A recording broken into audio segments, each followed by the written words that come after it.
ఆర్థిక పరమైన అంశాల్లో హైదరాబాద్ దేశంలోనే 4వ స్థానంలో నిలిచింది. హైదరాబాద్ తన సొంత పన్ను వనరుల నుంచే అత్యధిక ఆదాయాన్ని పొందుతున్నట్లు కేంద్ర ఆర్థిక సర్వే పేర్కొంది.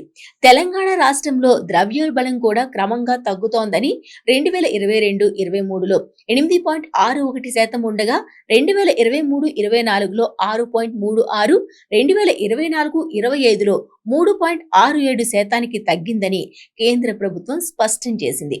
దేశంలోని ప్రధాన మెట్రో నగరాల్లో ముంబై, ఢిల్లీ, బెంగళూరు, చెన్నైతో పాటు హైదరాబాద్ కూడా అతిపెద్ద నగరంగా గుర్తింపు పొందినట్టు తెలిపింది.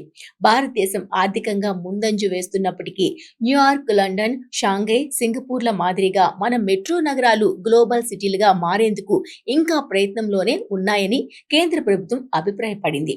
2019-35 మధ్య అతివేగంగా పెరుగుతున్న నగరాల్లో సూరత్, ఆగ్రా, బెంగళూరు తర్వాత హైదరాబాద్ 4వ స్థానంలో ఉందని కేంద్ర ఆర్థిక సర్వే తెలిపింది.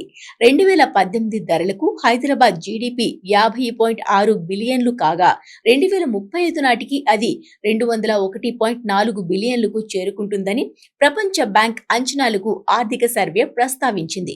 2019-2035 మధ్య హైదరాబాద్ ఆర్థిక ప్రగతి 8.47% ఉంటుందని కేంద్ర ప్రభుత్వం అంచనా వేసింది.